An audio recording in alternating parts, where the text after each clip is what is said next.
Okay, is a presentation now available on your screens? Yes, it's coming up. Thank you. All right, thank you very much.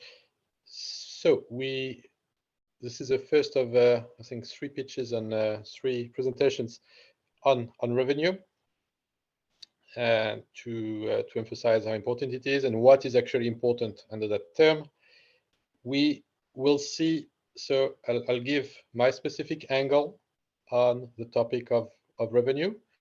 That angle is going to be that of the relationship between revenue and your product and your stage of development. So we will go through the different types of innovation versus revenue, different revenue models, milestones for your startup, for your venture. I've listed here 3 interesting sources. There are some links, so if Keshni or Jacobus do share the presentation afterwards, you can click and see the links. This is what I'm going to refer to in the following slides. So first, about the importance of revenue. When we discuss with founders, we often find that most of the excitement in the discussion is about how innovative the concept or the idea of that startup is. And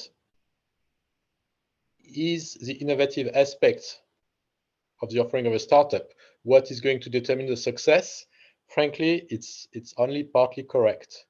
It plays a role, but it's not that big. First, a great idea it's just an idea.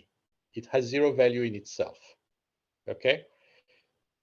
Then, when we talk about an innovative idea or an innovative concept or a disruptive concept, well, innovation is much more than an idea. Innovation takes many forms. So I'm going to use one existing framework to go a little bit through that. There are many other frameworks. Just innovation is more than just an idea, a lot more. And then after the innovative aspect, well, comes execution. And great execution is what translates a great idea into a success. And revenue generation is probably the best metrics we've got to actually measure the quality of execution. So their truly innovative idea combined with revenue generating execution is what is going to make the success. If you've got only one of the two, you've got a problem. But that's just to emphasize the importance of revenue in that equation. Now, it comes to more than that because, so Dublin is an innovation consulting firm based out of Chicago in America.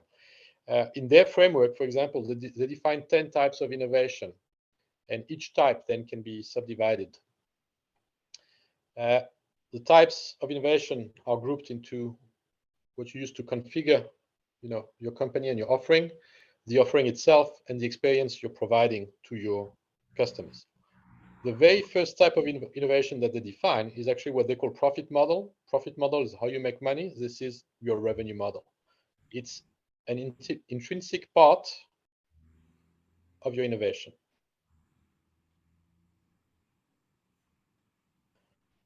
The revenue models themselves, so here I'm using a framework from another consulting firm.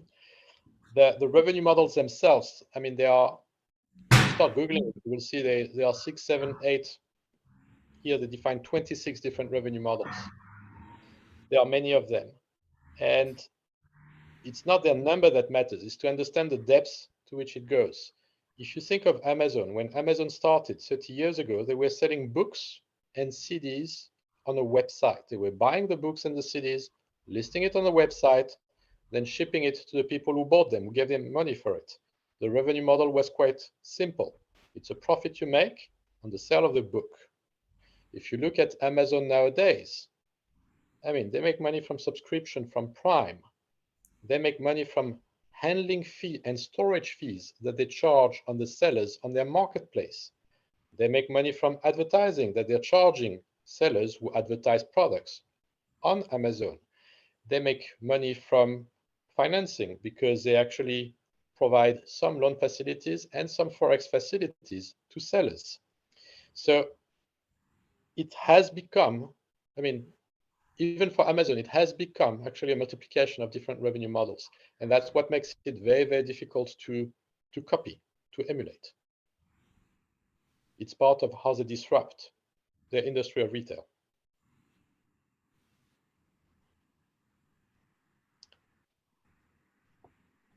So I spoke a little bit about how revenue is linked with your offering. Revenue is also linked to your stage of development.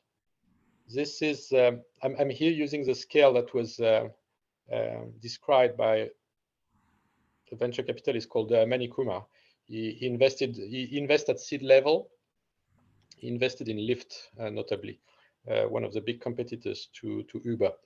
And I found that scale is actually very accurate. He described it in US dollars.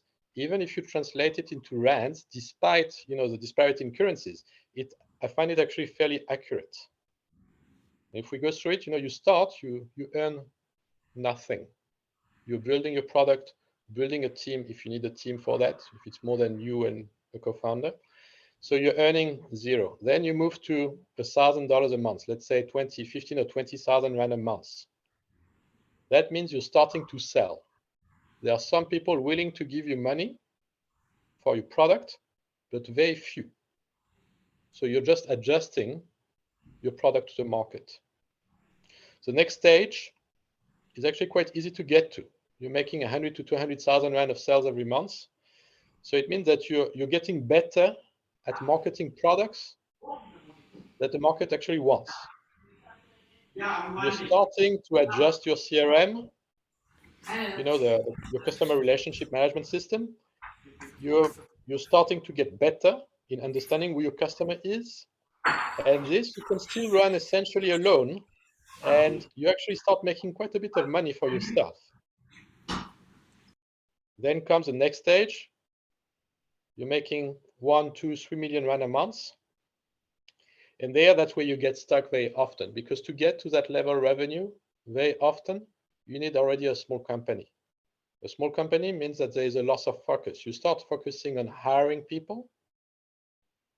You've got a product market fit. You've got a channel of acquisition for your customers, but you've focused on hiring people, training them, developing some processes.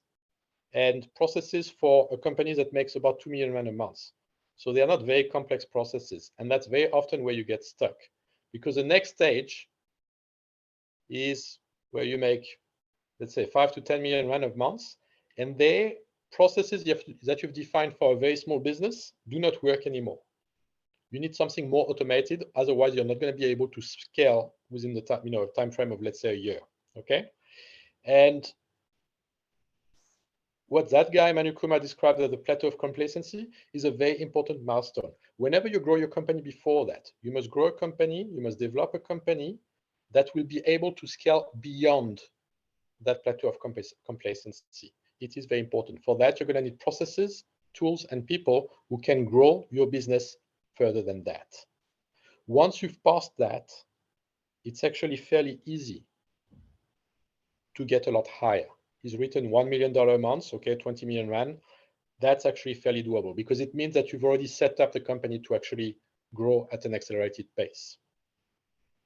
So that's the other aspect in which revenue is very important, is to actually measure the growth of your company and see where you stand, see what you actually need to foresee and prepare.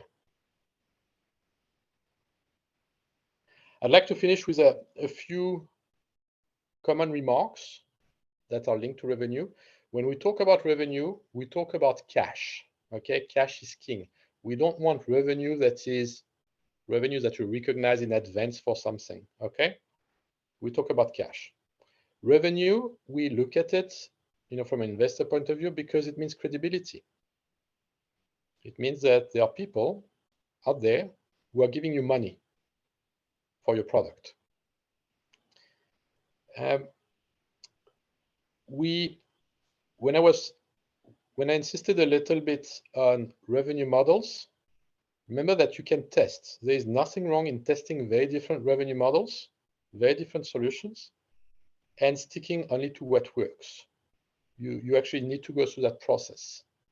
The testing is going to determine actually not only how much people, so it's not only the pricing, so it's not only how much people are willing to give you, it's how they're going to pay you and when. How do you charge them? When do you charge them? That matters a lot.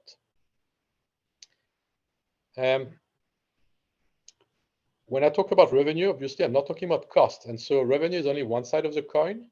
You've got to consider the unit economics of your business model. You've got to test and measure that.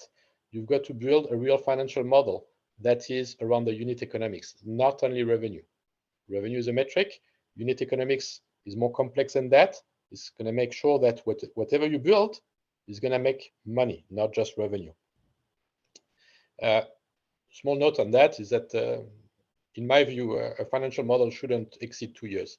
12 or 24 months is usually enough. It's a direction that matters. We all know that a model is just a model. It's just giving a direction. It's not going to predict the future. And beyond 2 years anyway, you're going to have adjusted many things. Whenever you make an adjustment, whenever you pass a milestone, please adjust your model and redeploy it another 12 or 24 months. Finally, it's been when we talk about revenue, you will see very often investors are going to ask you what is a recurring revenue. It's because for us, it's always a kind of holy grail.